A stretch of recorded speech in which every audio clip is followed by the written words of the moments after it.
생각을 공유하고 취향을 나누는 불특정 소수를 위한 영감소. 안녕하세요. 불소소 진행을 맡은 이모셔널 PAP 봄봄입니다. 49화 보통의 존재와 익숙한 새벽 3시를 시작합니다. 네, 오늘은 5번째 최애 시리즈죠. 저희가 각각 되게 재밌게 읽은 에세이 2권에 대해서 이야기를 해볼까 하는데요. 봄봄님이 선택해 오신 책은 보통의 존재라는 책이고, 또 제가 재밌게 읽었던 익숙한 새벽 3시. 약간 뭐 비슷하지만 조금 다른 뮤지션들이 또 글을 썼다는 점에서 공통되는 어떤 이야기가 있을 것 같아서 이 2권을 골라봤습니다. 네. 그럼 먼저 보통의 존재에 대한 이야기부터 시작을 해볼까 봐요. 네네.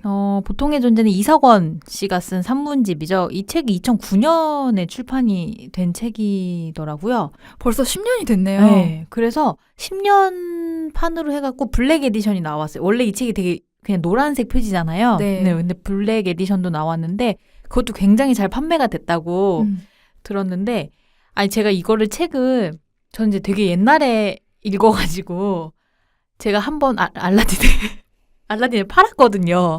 그 전 책은. 그래서 이번에 방송 때문에 다시 샀어요. 아니, 그래서 책이 너무 깨끗하길래 역시 보관을 잘하셨구나 했는데 새로 사셨다는 거예요. 근데 이번에 다시 사면서 또 이렇게 구절이나 이런 거 표시해놓고 방송에서 얘기해야 될 것 같아가지고 이번에는 책 판매도 못해요. 다시 접어놓고 막 낙서해서 이제는 가지고 있어야 됩니다. 그래서 몰랐는데 이번에 책 사면서 뒤에를 딱 열어봤더니 2018년 2판 60세를 발행한 거예요. 그래서 장난 아닌데? 인쇄 대박 뭐 이러면서. 그러니까 워낙에 또 이성원 씨가 이제 어떤 글을 쓰는 사람으로서 이제는 뮤지션을 넘어서 되게 유명해지기도 했고, 이 책도 굉장히 유명해지긴 했지만 저도 60세씩이나 찍었다는 게 와, 대단하다. 되게 놀랍더라고요. 이성원 씨가 쓴 책이 사실 이거 말고도 되게 많죠. 그쵸. 2013년도에 나왔던 실내인간이란 책도 있고, 17년도에 언제 들어도 좋은 말, 18년도에 우리가 보낸 가장 긴 밤. 이 책들이 전부 다 사실은 인기가 많았어요. 그 중에서도 아무래도 이석원이라는 사람을 작가로 생각했을 때 가장 대표적인 책이 보통의 존재가 아닐까라는 생각이 들어서 가지고 와봤고요. 뭐 아시는 분들은 아시겠지만 언니네 이발관이라는 그룹을 통해서 데뷔를 했죠. 1996년도에 데뷔를 했고요. 보컬이면서 기타 포지션을 맡고 있었고, 언니네 이발관 팬이시라면 아시겠지만 2008년도에 나온 앨범 가장 보통의 존재라는 앨범 제목으로도 아마 이 제목이 익숙하실 수도 있을 것 같아요. 그러니까 언니네 이발관이라는 팀 자체가 약간 그래도 인기가 꽤 있었던 뮤지션이기 때문에 정말 팬이 아니어도 또 많은 분들이 언니네 이발관의 이석원을 많이 알고 계시고 그렇지 않을까 싶어요. 그리고 이 가장 보통의 존재가 2008년 나오고 2009년도에 한국 대중음악상에서 3관왕인가를 했어요.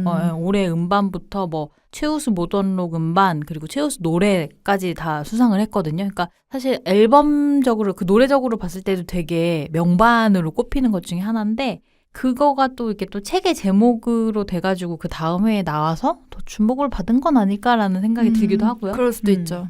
저희가 뭐 이 음악가에 대해서 뭐 이렇게 뭐 구체적으로 얘기를 할 거는 아니겠지만, 근데 워낙 또 그 이미지가 강하니까 네. 또 아직도 그들을 기억하는 그쵸. 사람들도 많고. 어떻게 보면은 대한민국에서 모던락 장르를 되게 본격적으로 소개하고 보급한 모던락의 효시라고 이야기를 되게 전설. 근데 워낙 또 음악이 좋았기 때문에 또 오히려 그래서 맞아요. 그 뭔가 그리워하는 사람들이 여전히 있는 부분이지 않을까. 사실 뭐 언니네 이발관 이 밴드 만든 게 된 계기도 되게 독특했거든요. 그 이성원 씨가 고등학교 시절에 비디오 가게에서 빌려본 일본 성인 영화 제목이었던 거예요. 네. 그래가지고 이름을 그렇게 짓게 됐는데, 이걸 이름을 지은 것도 사실은 그때 라디오 어디 심야 프로그램에 나가가지고 자기를 소개하는데, 그때 당시에는 이 밴드가 존재하지도 않았는데 언니네 이발관이라는 밴드의 리더라고 자기를 소개해버린 거예요. 그래서 만든 거예요, 나중에.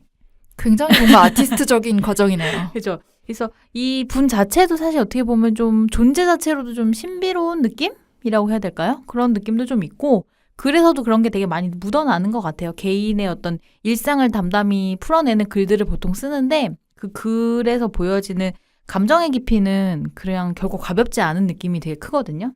그런 것들이 있는 것 같고, 그 언니네 이발관 같은 경우는 17년도에 공식적으로 해체를 하는 거를 얘기를 해가지고 지금은 이제 활동을 안 하고 있는 제가 상태인 알기로는 거죠. 이석원 씨가 이제 나는 이제 음악을 더 이상 업으로 삼지 않겠다 이렇게 선언한 걸로 알고 있는데 맞나요? 네, 맞아요.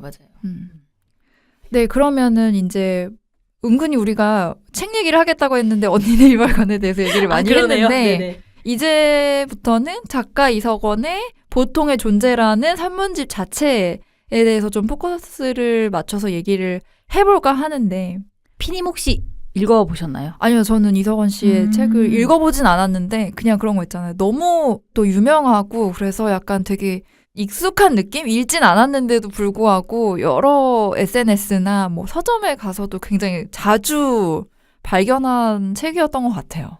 이 책을 내게 된 계기 자체도 페이퍼 잡지 혹시 기억나시나요? 그 되게 약간 되게 문화예술적인 네네네. 지금도 나오고 있죠. 네, 네. 감성적인 글들 되게 많이 실어서 사실 예전에 이 페이퍼 잡지 다들 되게 막 모으면 그거 되게 하나쯤 있는 사람이 되게 너 예술적 감성도 네, 있구나. 맞아요. 저도 그렇게 해서 몇 권을 샀어요. 그래가지고 그 페이퍼 잡지의 또 편집장 황경신 편집장도 되게 유명하잖아요. 글도 또 그때 당시에 되게 감성적인 글로 유명했고 그 황경신 편집장이 그 이석원 씨한테 그 노후 준비하려면 글 쓰시라고 그 말을 했대요. 그거를 듣고서는 되게 충격을 받아서 글을 쓰기 시작했다고 하더라고요.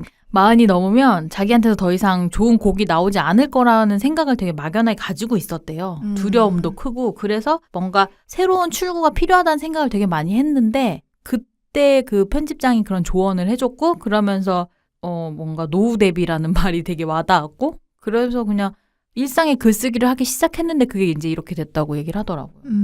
굉장히 독특한 케이스고 그냥 어떻게 보면은 되게 부러운 느낌도 드는 것 같아요. 음악을 했을 때도 되게 좋은 음악을 하는 뮤지션이었고 물론 뭐 가사를 썼겠지만 그 전에 했었던 일이 아닌 형태로 해서 또 자기의 분야와 세계를 만들어 나가는 사람이 된다는 게 사실 쉽지 않잖아요. 근데 그 언니네 이발관 노래 들어보면 사실 가사가 되게 와서 꽂히는 것들이 많이 있거든요. 그래서 어떻게 보면 되게 뭐라고 해야 되죠? 시인의 감수성을 가지고 있는 음악인이 쓴 산문집이라고 해야 될까요? 그런 느낌이 또 좀 있는 것 같고 근데 사실 저는 제가 이 책이 2009년에 나온 책이잖아요. 그러니까 되게 옛날에 읽었던 책인 거죠. 어떻게 보면은 그 이후로는 제가 이사를 하면서 책을 팔았으니까 벌써 몇 년 됐어요. 한 4년 정도 된 것 같아요. 책을 판 지가. 그리고 그 4년 만에 제가 이 책을 지금 다시 산 거잖아요. 아니 그래서 사실 우리가 아까 녹음하기 전에 카페에서 먼저 만났는데 막 그거 있죠. 뭔가 되게 불안해 하시면서 되게 오래되면 우리가 사실 1년 전에 읽었던 책도 기억이 가물가물할 때가 있잖아요. 그러니까 뭔가 기억을 되살리기 위해서 책을 엄청 막 불안한 눈빛과 손짓으로 막 뒤적이시는데 뭔가 저 시험 공부하는 느낌이었어요. 되게 뭔가 불안한 느낌으로 계속 책을 그런 거 있잖아요. 눈에 안 들어오는데 계속 보는 것 같은 그런. 그러니까 피님하고 대화는 해야 되는데 눈은 막 여기에 가 있고 막. 그러니까 이거를 이런 느낌이었어 라고 하는 느낌을 가지고 있지만 얘를 다시 들춰보진 않았잖아요. 그 몇 년 사이에. 그러니까 약간 그때와 지금의 제 상황이 너무 다른 거예요. 약간. 그럴 수 있죠. 네, 이걸 처음 읽었을 때는 지금보다 훨씬 어렵고 지금보다 조금 더 예민했던 것 같고 아닌가? 덜 예민했나? 아무튼 예민함의 깊이로라기보다는 감정을 표현하는 데 있어서 훨씬 서툴렀던 것 같고 뭐 지금도 뭐 잘한다는 건 아니지만 그러니까 조금 더 마음적으로 이런 약간 감수성을 건드리는 글을 읽었을 때 다가오는 깊이가 달랐다고 해야 될까요? 그러면은 지금보다는 조금 어렸던 그 날에 이 책을 골라서 사게 된 어떤 그 과정이나 네. 뭐 이유나 이런 건 기억이 나시나요? 그러니까 제가 그 언니네 이발관을 비롯해서 그런 류의 음악들에 엄청 빠져 있을 때, 뭐 인디 씬의 음악을 엄청 좋아하고 막 그런 밴드 음악도 좋아하고 이러면서 그런 가사 이런 거에 되게 심취해 있고. 그러면 어떻게 보면 이석원이라는 이름을 네. 크게 본 거네요. 그쵸. 그 이름을 알고 사실 그 책을 본 거죠. 그러니까 그런 이유로 제가 그 GQ 매거진 이충걸 편집장 글을 또 되게 좋아하는데 엄청 많이 얘기하셨다. 네네네. 그러면서 또 이충걸 편집장을 좋아하니까 이충걸 편집장이 낸 책을 또 사서 보고 막 그러던 때에 비슷한 류였던 것 같아요. 아니 이석원이 글을 썼네 이런 네네네. 느낌. 네. 그러면서 샀던 것 같고 그때 당시에 읽었을 때랑 근데 또 요번에 다시 사서 읽었을 때랑은 느낌은 좀 다르기는 해요. 사실 그때는 되게 왜 사람이 그런 때가 있잖아요. 어느 순간에 아무 이유도 없는데 이유가 아무 이유도 없다고 하는 게 맞는지 모르겠지만 아무 이유도 없이 그냥 좀 힘들고 아무 이유도 없는데 모든 게 다 내 편이 아닌 것 같은 느낌을 받는 때가 있잖아요. 어느 순간에. 그냥 그런 때에 약간 봤던 책이라고 해야 될까요? 아 그러면 대략적으로 그냥 약간 예상할 뿐이지 이 책을 제가 들여다보지 않았잖아요. 그러니까 이 책이 어떤 내용들로 구성되어 있는 책인지. 이건 약간 정말 그냥 산문집이에요. 그래서 되게 자기의 일상적인 요소들이 다 제목으로 다 올라와 있거든요. 그래서 정말 뭐 이혼을 했던 과정에 대한 얘기도 있고요. 아니면 자기가 친한 사람들에 대해서 언급한 부분도 있고. 그래서 제목도 보면은 꿈, 뭐 이어달리기, 산책, 위로 이런 식이 되기도 하고요. 휴대폰, 아니면 뭐 죽음에 대한 상상. 뭐 이런 것들? 그러니까 일상에서 느끼는 단상들에 맞아요. 대해서 그 지극히 보통의 사람으로서 자신이 쓴 어떤 그런 거라고 할 수 있나요? 그쵸. 그래서 이 사람이 자기가 서점에 가는 게 너무 좋다. 왜 좋지? 라고 했을 때 자기가 생각한 이유들. 북적이는 공간에서도 혼자가 되었을 때 혼자의 외로움을 느낄 겨를이 많이 없어서 좋기도 하고 뭐 이런 식의 그러니까 자기의 감정들을 쓴 건데 어떻게 보면 우리도 되게 일상에서 많이 느끼는 감정들인 거죠. 나는 혼자이지만 혼자의 외로움은 너무 싫은데 그 외로움을 많이 느끼지 않을 수 있는 공간이 어디지? 라고 했을 때 이 사람이 서점이었던 것처럼 나도 그런 비슷한 감정을 느낄 때가 있다는 거죠. 그런 거에서 공감을 많이 했던 것 같아요. 근데 어떻게 보면 이게 10년 전 책인데 요즘 많이 나오는 책들의 주제랑 또 그러니까 맞아요. 그게 그래서 여전히 좋을 수 있는 부분도 있는 것 같고 많은 사람들이 공감을 하면서 60세씩이나 찍을 수 있는 힘도 또 있지 않았나 싶기도 하네요. 어떻게 보면 사람이 뭐라고 해야 될까요? 추구하는 것들이 되게 비슷하잖아요. 그러니까 뭐 진리는 아니지만 뭐라 그럴까요? 그러니까 뭐 안전, 신뢰, 사랑 뭐 이러한 몇 가지의 그런 키워드들 있잖아요. 사람들이 생각했을 때 내가 목적점으로 두고 있는 어떤 그런 키워드들 그런 속성은 되게 비슷한 거죠. 그거를 뭐 소구하는 방식은 각자 다르겠지만 목적점은 되게 비슷하니까 그런 것들이 주제가 되는 이야기라면 사람들은 비슷한 감정을 느끼는 것 같아요. 뭔가 일례로 쓴 글 중에 사람이라는 거에 대한 타이틀이 된 글이 있는데 그런 거 같은 경우는 한 7줄의 글이에요. 되게 간단하죠. 어떻게 보면. 근데 그 안에서 이성원 씨가 이제 쓴 거는 사람을 주제로 했을 때 그 사람을 만나는 거는 하나의 책을 읽거나 한편의 영화를 보는 일과도 같다라고 표현을 하는 거죠. 그러니까 누구를 마주하는 게 그 사람의 일생을 대하는 어떤 일이라는 거죠. 그 시간을 함께 하면서. 그러니까 그런 식의 감정들은 사실 우리가 일상적으로 되게 많이 느낄 수 있는 감정의 포인트잖아요. 그걸 글로 옮겨놨기 때문에 공감을 많이 사람들이 하는 거 아닌가라는 생각이 들어요. 그러니까 사실은 어떻게 보면 요즘은 굉장히 일상의 감정이나 그 상황들에 대해서 굉장히 많이 집중을 하는 편이잖아요, 사람들이. 근데 처음 이 책이 나왔었던 2009년에는 지금보다는 훨씬 그런 부분들이 덜 했잖아요. 그런 포인트에서 굉장히 좀 그 당시에는 굉장히 유니크한 부분도 있었을 것 같다는 생각이 들어요. 아, 그리고 이분이 그 자기가 생각했을 때 최상의 미적 가치로 봤을 때 담백함이 가장 최상이다라는 인터뷰를 한 글이 있었거든요. 그러니까 글을 쓰는 것도 약간 담백하게 글을 쓰고 방향도 뭔가 막 이거를 얘기 꼭 할 거야 라고 해서 정해서 쓴 적이 한 번도 없다고 하더라고요. 그러니까 마음 가는 대로 쓰고 마음에 걸리는 부분이 있으면 계속 편안해질 때까지 고쳐 썼대요. 그 글이 편안하게 자기한테 다가올 때까지. 그래서 자연스럽게 내 마음이 원하는 대로 썼다고 하는데 생각을 해보면 우리가 글이라고 했을 때 글을 선택해서 읽고 할 때 뭐 소설도 그렇고 어떤 여러 가지 장르로 봤을 때에도 어쨌든 이 사람한테 이거가 소구되기 위해서 꾸밈이 있는 경우들이 되게 많잖아요. 그러니까 간단한 그가 죽었어라고 하더라도 그가 죽는 거에 대한 과정이라던가 혹은 죽는 상황에 대한 거라던가 여러 묘사가 있을 수 있는데 사실 이 사람의 글에는 그렇게까지의 묘사는 없는 것 같거든요.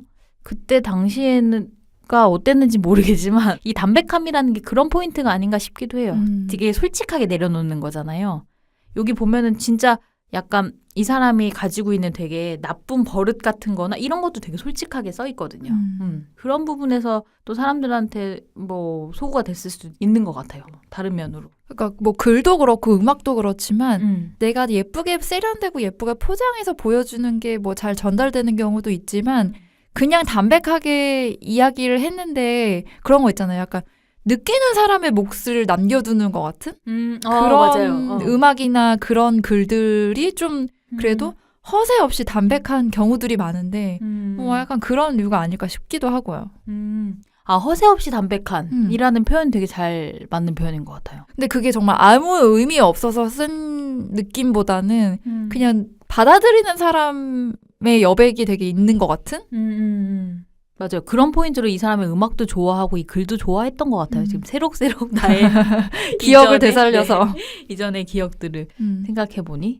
근데 전 뭐 때문에 그렇게 우울감이라고 표현하는 게 맞는지 모르겠지만 그런 거에 빠져서 이런 것들을 읽고 듣고 했을까라는 생각이 들기도 해요. 근데 누구나 다 그런 포인트가 있고 사실 요즘에 와서 그런 것들이 되게 많은 사람들한테 만연해 있다는 생각도 들거든요. 요즘은 사실 일상의 에세이나 이런 것들에 대한 책이 굉장히 많이 나오고 있잖아요. 프로 작가에서부터 맞아요. 독립 서적들까지. 언제부터 우리가 이렇게 일상의 사소한 것들에 그렇게 집중을 했나를 생각해 보면은 뭔가 이렇게 막 성공, 성과지 막 이런 것들에 약간 지치는 시대가 되다 보니까 마음을 좀 이렇게 어루만져 줄 수 있는 것들에 사람들이 더 많이 위로를 받고 위안을 받고 하는 부분이 있는 것 같아요. 그리고 이 책을 보신 분들이라면 아시겠지만 책 뒤에 인명색인표가 있어요. 그래서 기억부터 이렇게 해가지고 이 책에 이름이 나왔던 사람들의 색인으로 그 페이지를 찾을 수 있게 해놨거든요. 그거는 좀 어떻게 보면 되게 재밌네요. 네. 그래서 뭐 강호동도 있고 이소라도 있고 유희열도 있고 그런 식인 거예요. 근데 뭐 그 사람과 있었던 에피소드이기도 하고 아니면 그 사람이 자기한테 자기 성격에 대해서 무슨 얘기를 했던 그런 걸로 찾을 수도 있고 그런 식으로 지금 뒤는 그렇게 해놨어요. 인명색인표를. 저는 이것도 되게 뭔가 이 사람이 사회성이 높은 사람이라고 말할 수는 없을 것 같아요. 제가 아는 이석원 씨는 모르겠어요. 단편적으로 제가 이제 보여진 이미지로만 느껴서일 수도 있겠지만 근데 다른 사람하고의 관계성을 되게 고민을 많이 하는 사람이라는 생각이 들더라고요. 이 책에서도 그렇게 되게 이별이나 뭐 이런 것들의 과정을 겪으면서 되게 찌질한 남자의 모습을 보일 때도 있고 되게 사회성이 결여된 모습을 보일 때도 있는데 항상 그래도 그런 관계성들을 고민은 정말 많이 하는 사람이라는 그런 느낌을 받았거든요. 근데 또 어떻게 보면 글이라는 도구가 자신의 내면을 들여다보고 고민하는 사람이 쓸 수 있는 것이 아닐까. 물론 음악도 사실은 마찬가지고 뭐 어떤 예술이든 문화건 뭔가 창작을 하는 창의성을 필요로 하는 것들은 다 그렇긴 하지만 글이라는 거는 또 유난히 더 자신의 내면을 들여다보고 사람들과 있었던 일들, 사람들과의 관계 이런 거에 대한 생각이나 고민이 없는 사람은 그런 일상적인 글들을 쓸 수가 또 없지 않나 그런 생각도 들어요. 제가 요번에 이제 요거를 다시 보다가 내가 그때 뭐 때문에 이걸 좋아했을까라는 생각을 떠올리게 하는 구절이 하나 있었어요. 한번 낭독을 해봐 주시겠어요?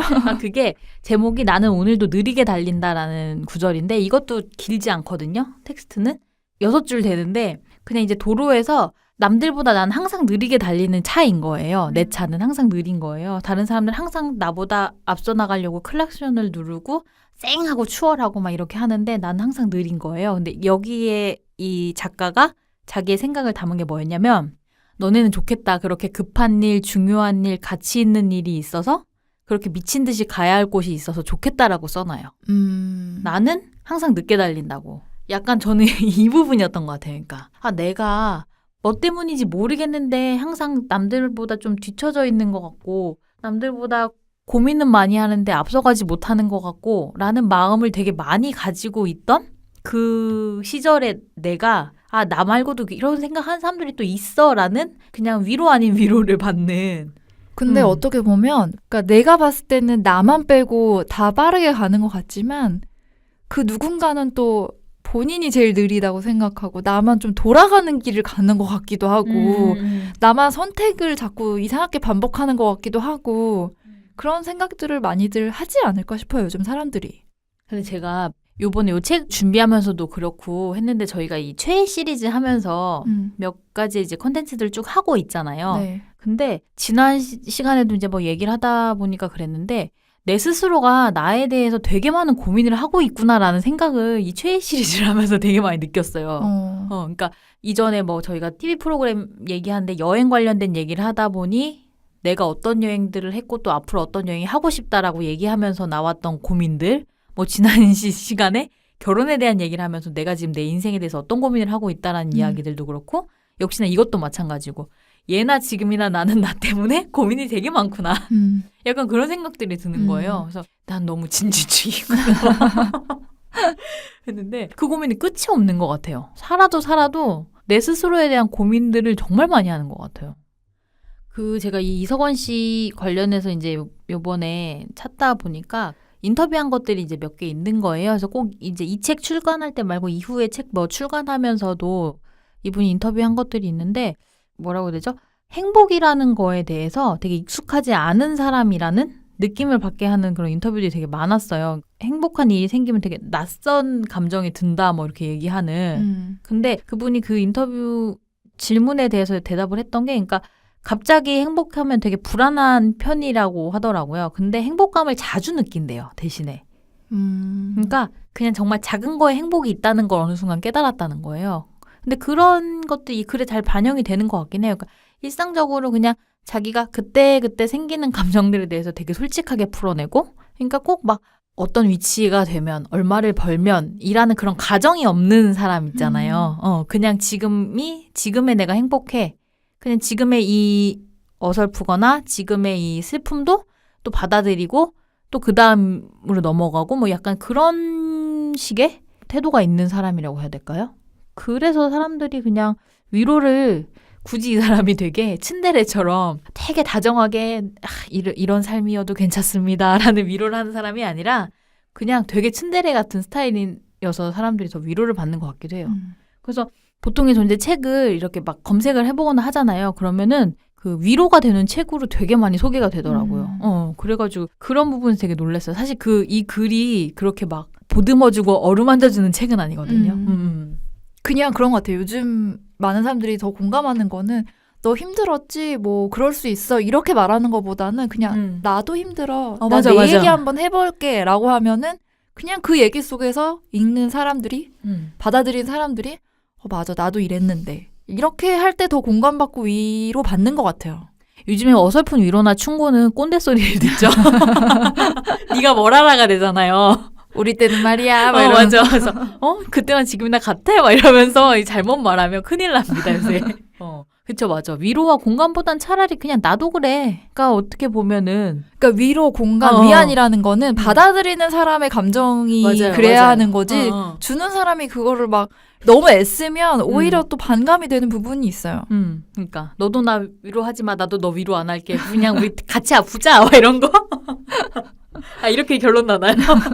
그런 의미로 다가온 책이었다고 이야기 들을 수 있을 것 같아요. 근데 네. 나 내 책이 60세 찍으면 나 맨날 행복할 것 같은데. 전 때 묻은 인간이라 그런가 물질 봅니다. 만능주의 막 이러면서 60세 가봅시다. 아니 돈도 돈인데 그런 거 있잖아요. 뭔가 사람은 어쨌든 성취감이라는 게 굉장히 중요한데 내 글을 읽고 공감하는 사람들이 이렇게 많다는 거에 대한 뿌듯함 있으시지 않을까요? 나 너무 그럴 것 같아요. 이게 단순히 물질적인 어떤 기준으로 보는 것 이상에 왜냐하면 어차피 책이라는 건 내 생각과 마음이 담긴 거니까 그걸 공감해주는 사람이 그만큼 많다는 거는 좀 다른 행복감을 느낄 것 같긴 해요.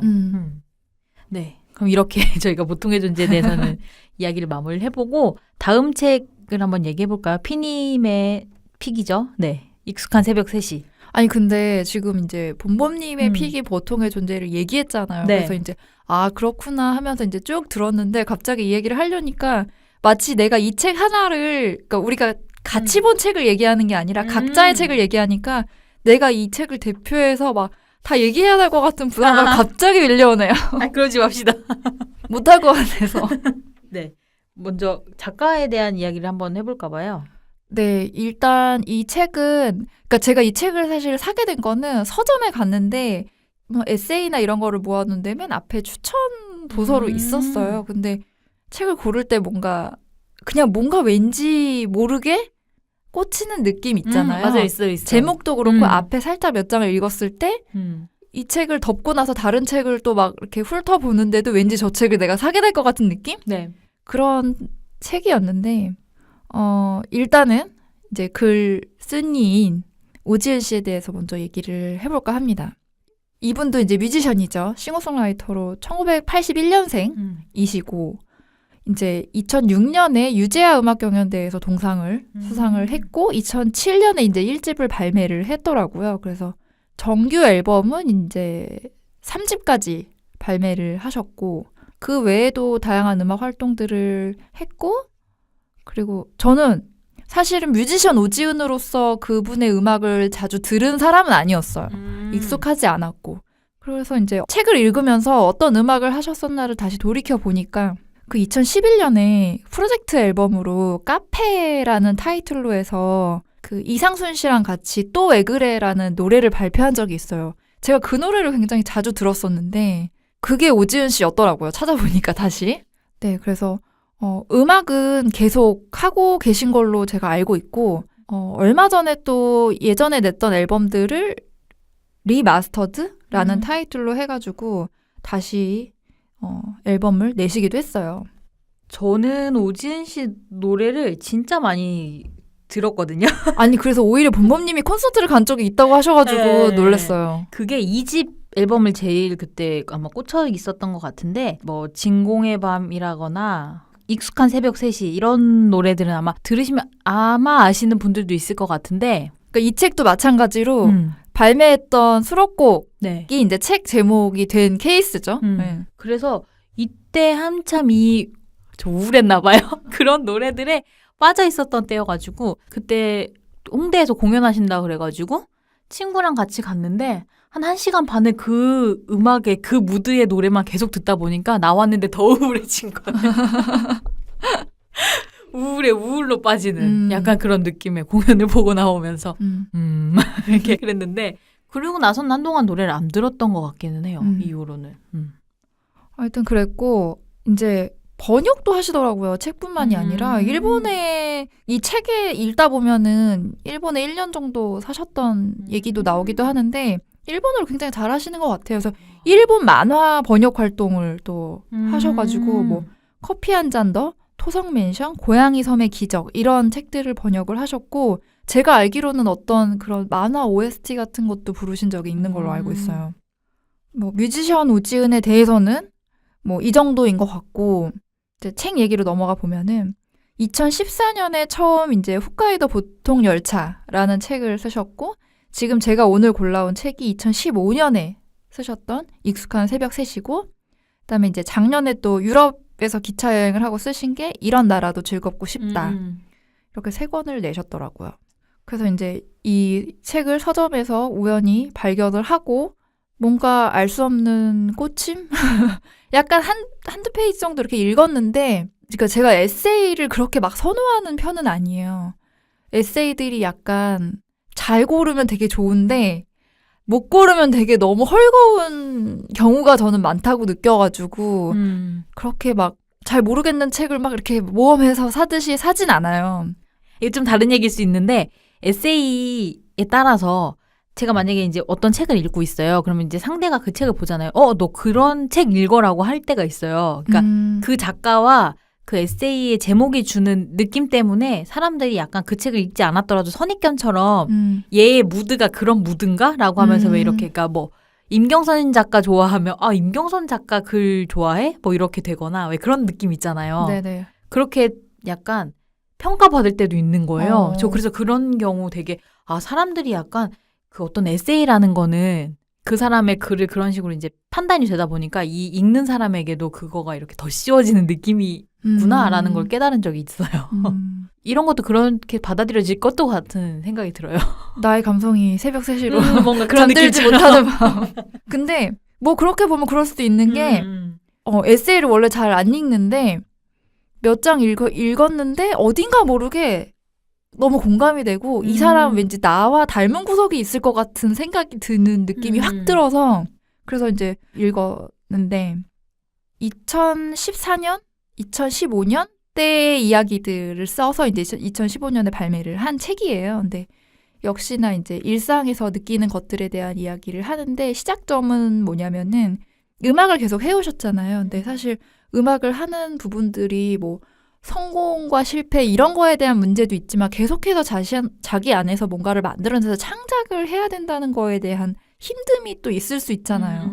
그런 부분들의 과정 속에서 어느 날 자기 세계가 회색빛이 되는 것 같다고 느꼈다는 이야기가 나오더라고요.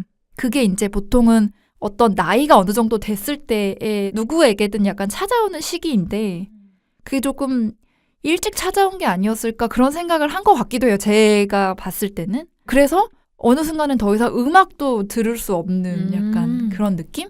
그런 시점이 돼서 안 되겠다 해가지고 짐을 싸서 교토로 가서 한 달간 교토에서 머무르면서 이야기가 시작돼요. 2014년 아마 2월 정도에 그렇게 하신 것 같았는데 그래서 그때를 시점으로 해서 교토에서의 이야기에서부터 시작해서 2015년으로 넘어가서까지 그러니까 매일매일 느꼈던 자신의 이야기나 그런 일기 같은 것들에 대한 단상이 여기도 이제 나와요.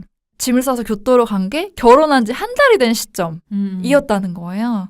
뭔가 결혼하고 한 달 만에 뭔가 나 이대로는 못 살겠어요 해가지고 하는 경우는 사실 쉽지 않잖아요. 그런 것도 굉장히 독특했던 것 같고 뭔가 완벽한 여행도 아니고 뭔가 음악을 만들기 위한 것도 아니고 그러니까 그 어딘가 중간쯤에 있는 형태의 떠남을 하게 되면서 이야기를 담담하게 이제 하는 식이었던 글이었던 거예요. 뭐라고 해야 되지? 어떤 표현이 맞을진 전 모르겠지만 그 청춘은 나이가 아니라 마음이라 뭐 이런 말을 하긴 하지만 그 마구 발산하고 마구 쉽게 받아들이고 그러던 시기가 어느 정도 나이가 되면 조금 끝나가는 느낌이 들잖아요. 겁도 많이 나기도 하고 그런 순간들이 있는 것 같아요. 맞아요. 내가 이 나이에 이런 걸 해도 될까? 내가 하는 이 행동 너무 어린애들이 하는 거 아닌가? 저 공간은 어린애들만 많이 가는 것 같아. 이 옷은 좀 그렇지 않을까? 전 약간 그런 생각 요즘에 조금 하는 경우가 있는데 그죠. 남들이 얘기하는 게 아니라 그냥 내가 내 스스로 느꼈을 때 나한테 약간의 그런 프레임을 두는 경우들이 생기는 것 같아요. 근데 지금 이제 오지은 씨도 81년생이잖아요. 그러니까 요 나이 즈음으로 했을 때 되게 고민이 많아지는 어떤 부분들이 생기는 거죠. 그러니까 이제 결혼을 했으니까 또 더 그런 입장에서 생각이 되는 부분도 있었을 것 같고 그래서 생각을 하다 보니까 교토로 또 가셨잖아요. 그러니까 일본어가 익숙해서일 수도 있겠지만 여기 살고 있는 것보다 조금 멀지 않지만 조금 떨어져 있는 곳에서 좀 시간의 흐름이 느리다고 느껴지는 어떤 도시에 가서 한 달 정도 음악을 만들거나 뭘 하는 이런 직업적인 거에 대한 걸 배제한 채 그냥 자기 스스로를 좀 볼 수 있는 시간을 그런 형태로 가진 게 아닌가 싶은 생각도 들어요. 그래서 처음에는 그걸 알고 산 건 아니지만 보다 보니까 오지은 씨가 이제 저보다 조금 나이가 조금 더 있으신 건데 이 시기에 오지은 씨의 나이가 지금 저의 나이랑 살짝 비슷한 느낌이 좀 들더라고요. 그래서 내가 더 공감을 하나 그런 생각도 저는 좀 드는데 네. 그런 거 있잖아요. 자신의 청춘이 살짝 끝난 지점을 어떻게 보면 알고 있었던? 그러니까 청춘은 물론 나이와 상관없는 거지만 사람이 마구 발산하는 그 20대의 혈기라고 우리가 우선 얘기하잖아요. 네. 그런 거는 약간 뭐라고 해야 될까? 그것도 약간 총량이 있지 않나. 무슨 말인지 너무 와닿아요. 그게 이렇게 표현하면 좀 그런데 저물어가는 시점이 분명히 있잖아요. 사람이 이렇게 올라가서 피크를 찍고 저물어 간다라고 느끼는 내가 이제 점점 나이를 먹어가는구나라는 게 그러니까 이게 장점 단점이 다 있겠지만 그런 시점을 내가 어느 순간 느끼는 때가 있는 것 같아요. 그게 저희의 어떤 나이대 혹은 좀 플러스 알파 뒤에 나이대에 오는 감정이 아닐까라는 생각이 들더라고요. 그러니까 어릴 때는 어떻게 해도 잘 소진되지 않았고 조금 쉽게 충전이 잘 됐던 것 같은데 저는 뭐 1년 전인지 올해인지 모르겠지만 언젠가부터는 충전도 좀 오래 걸리는 것 같고 쉽게 소진되는 부분도 있는 것 같고 뭐 약간 좀 그런 느낌이 드는데 이 책이 뭔가 그런 부분을 잘 건드려주는 그러니까 역시나 오지은 씨도 아까 그 이석원 씨의 글에서 얘기했다시피 막 특별하게 어루만져 주거나 그런 거라기보단 정말 자기의 한심함을 굉장히 많이 드러내요. 사실 그런 거에서 공감을 많이 했는데 그런 거 있잖아요. 아이스 커피 시켰는데 뭔가 어떻게 상황상 이렇게 추워져가지고 뜨거운 거 시킬 거 우리 그럴 때 있잖아요. 맞아요. 지금 바로 샤워하면은 말끔해져서 굉장히 기분 좋을 거라는 거 아는데 계속 민기적대다가 30분째 샤워해야 돼 막 이러면서 그걸 매번 알면서도 그 시간을 허비하고 있는 나의 모습. 뭐 이런 그러니까 특별한 메시지를 담은 부분이 아닌 데서 더 저는 많은 공감을 했고 그 부분이 되게 제가 좀 그런 편인 것 같아서 다른 분들도 그러실지 모르겠지만 저 자체가 워낙 그런 내적 갈등도 많고 그 되게 사소한 거에서 오늘은 이걸 먹고 싶어서 저 가게를 갔는데 계속 먹고 싶어서 생각한 걸 막상 먹으니까 실망한 거예요. 그래서 순간적으로 그냥 먹고 싶은 거 저걸 먹을 걸 한다든지 뭐 이런 식의 것들 있잖아요. 그런 게 굉장히 저는 저랑 되게 비슷하다고 느꼈거든요. 그게 그냥 아무것도 아닌 것 같지만 그 사람의 기질을 표현하는 글이기도 한 것 같다는 생각이 들어서 생각하는 어떤 방식이나 어떤 행동하는 것들이 나랑 굉장히 비슷하다라는 느낌을 강하게 받으면서 이 책을 읽기 시작했던 것 같아요. 이것도 역시나 막 어떤 하나의 문장이 막 명화처럼 막 이렇게 보여주는 거라기보다는 일상을 그렇게 담담하게 얘기하는 것들이 굉장히 공감을 줬는데 이제 오지은 씨가 중간에 이제 한 번은 뭔가 일상적인 생활도 하기 힘들어지는 시점이 왔다는 이야기를 해요. 그래서 이제 병원에 갔는데 받았던 증상이 탈진 증후군이라는 거를 진단을 받으신 거예요. 그러니까 그게 결국에는 심리학적인 건데 번아웃 신드롬인데 음악가나 뭐 이런 사람들이 더 많이 그런 게 걸리고 그러니까 전문직이거나 뭔가 일을 좀 이렇게 신경을 많이 써야 되는 일들 있잖아요. 사실 우리도 저는 번아웃이 될 대로 됐었다는 생각을 하거든요. 일을 할 때. 네. 왜냐면 우리의 일이 야근도 많이 하고 엄청 몸을 쓰기도 했지만 마음을 지치게 한 부분도 굉장히 컸잖아요. 맞아요. 왜냐면 그걸 다 정신을 쏟아서 해야 되니까. 아까 피님 얘기한 그 총량의 법칙에 따르자면 너무 이르게 소진하고 써버려서 뒤에 남은 에너지가 부족해서 그 남은 에너지를 지금 쪼개 살려고 하다 보니 힘든? 그리고 더 아쉬운 건 그때는 그게 그래야 하는 나이라고 생각을 했다는 게 좀 아쉬운 거예요. 20대는 그래 이렇게 하는 거지 약간 이렇게 나 스스로도 그러니까 내가 나를 너무 소중히 여기지 않았던 건 아닌가.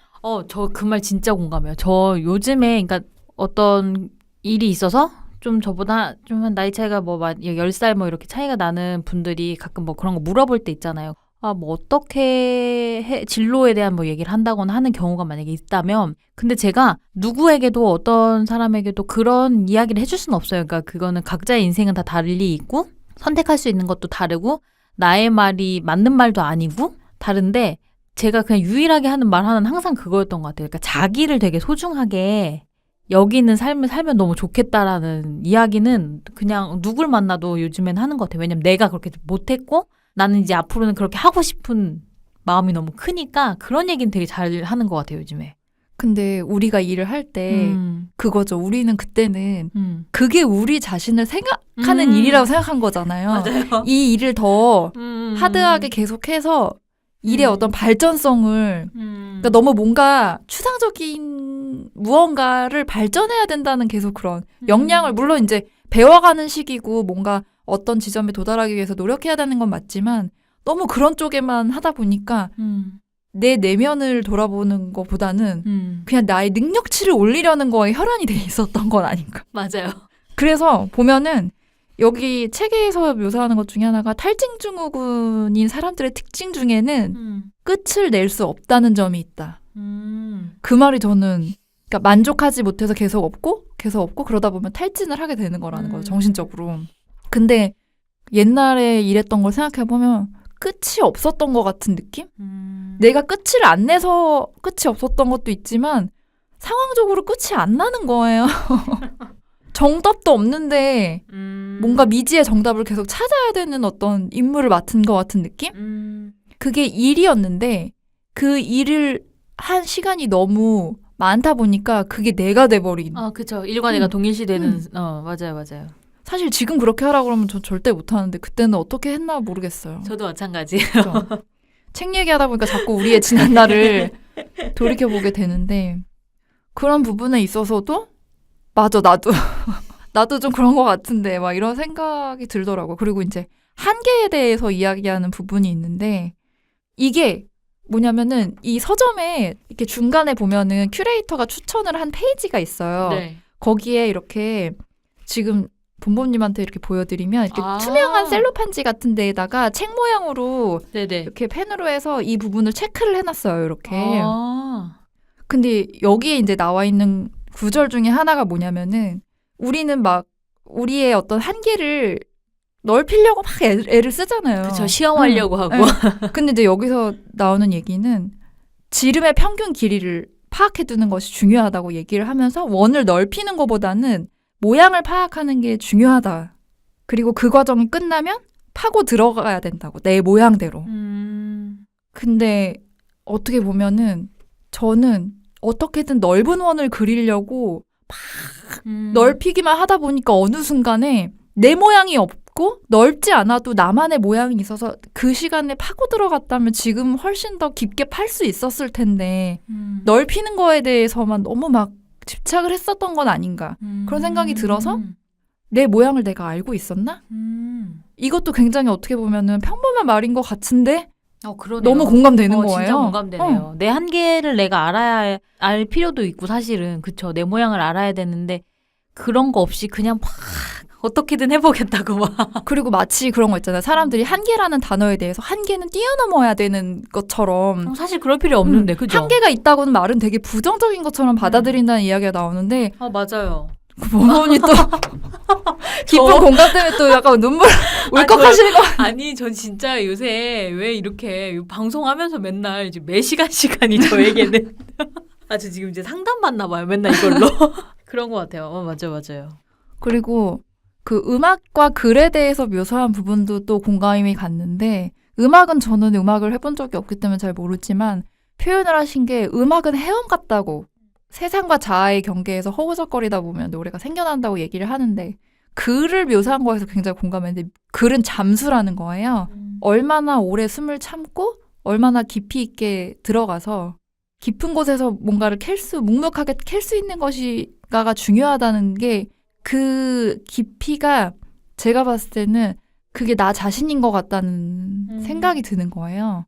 그래서 글은 그 사람을 그대로 드러내주는데 그 사람이 얼마나 깊이 있게 들어갔느냐 아니면 헐겁게 팠느냐가 그 글에 다 드러나 버리잖아요. 그래서 어떤 에세이는 너무 가볍다고 느끼지만 어떤 에세이는 너무 평범한데도 너무 공감을 하게 되는 포인트가 저는 자기가 얼마나 고민과 갈등을 통해 자기의 모양을 깊게 팠느냐의 차이가 그래서 그게 다 드러나는 거라고 생각을 하거든요. 이런 글을 쓰는 사람들 자체도 아까도 얘기를 했지만 자기 자신의 동굴 안에 들어가서 뭔가 그런 시간을 가져야만 이런 글을 쓸 수 있는 부분이 아닐까. 자기의 하루하루를 들여다보고 자기가 만났던 사람들에 대해서 생각하고 자기가 경험했던 공간 이런 것들을 자꾸 생각해보면서 새로운 창의가 나오는 거잖아요. 굉장히 뭔가 글이라는 거 자체에 대해서도 좀 생각을 해보게 된 그런 책이었던 것 같아요. 네, 이렇게 저희가 두 권의 책에 대해서 이제 이야기를 나눠봤는데 어떠세요, 피님? 오늘 이 두 권을 같이 이야기를 나누면서. 근데 다른 최애 시리즈보다 좀 어려운 게 책이라는 거를 어떻게 이거 굉장히 주관적인 그쵸, 것 같아요. 맞아요. 물론 다른 것도 그렇지만 한마디로 설명할 수 없는 부분이 굉장히 크고 이거는 온전히 나만의 느낌이기 때문에 다른 사람들이 읽었을 때 어떤 느낌일 거야 라고 말을 해줄 수가 없는 부분이 큰 것 같아요. 어떻게 말해야 되지? 이런 생각을 좀 계속 했었던 것 같은데 그냥 나오는 대로 얘기를 해봤는데 어떻게 들으셨을지 모르겠어요. 네. 저는 이제 이 두 권을 저희가 각자 다른 이유로 선택해서 읽었고 시기도 되게 다른 시기에 읽었고 이렇게 해서 가지고 왔는데 이 글을 쓴 두 사람 모두 뭔가 창작을 하는 사람들이었잖아요. 그러니까 굉장히 많은 거를 막 에너지를 쏟아내야 되는 사람들인데 그것들에서 약간 한 발 떨어져가지고 자기 얘기를 글로 쓴 거를 이제 가지고 온 것 같은데 그 모습이 사실 우리한테서도 되게 많이 발견되는 모습인 것 같다라는 생각이 들더라고요. 그렇죠. 이제 우리의 일이나 우리의 성향도 그렇고 우리가 이런 팟캐스트를 하는 부분에 있어서도 더 저는 많은 공감을 불러일으켰던 것 같아요. 일상적으로도 그리고 그런 어떤 살면서 지금 내가 겪고 있는 되게 일반적인 감정들의 안에서 많은 고민들을 하고 있는 분들도 있잖아요. 그런 분들은 그냥 한 번쯤 가볍게 읽어봐도 괜찮겠다라는 생각이 드는 책이었던 것 같아요. 둘 다. 어느 면에서는. 49회는 이렇게 마무리를 하고 50화 예고 드려야겠죠? 네, 50화는 시티팝과 밴드 사운드입니다. 피와 봄봄이 음악적 소양이 뭐 아주 깊은 건 아니겠지만 그래도 선호해서 주로 즐겨 듣는 음악적 장르와 그리고 또 좋아하는 가수들을 가지고 한번 최애 시리즈를 만들어 볼까 해요. 그래서 시티팝과 밴드 사운드 드디어 50회예요. 네. 우리도 참 느리게 길게 열심히 가고 있네요. 네네. 그래서 다음 주 또 기대해 주시고요. 불소소는 팟빵, 팟캐스트, 유튜브, 스팀 및 네이버 오디오 클립 채널을 통해서 공개되고요. 인스타그램, 페이스북, 네이버 블로그에도 계정이 있습니다. 검색창에서 불소소 검색해 주시면 되고요. 관련 댓글 외에도 메일로도 사연 받고 있는데요. 메일은 ideal-list@naver.com으로 사연 주시면 됩니다. 생각을 공유하고 취향을 나누는 불특정 소수를 위한 영감소 49화 보통의 존재와 익숙한 새벽 3시를 마치겠습니다. 지금까지 이모셔널 PAP 봄봄이었습니다. 안녕히 계세요.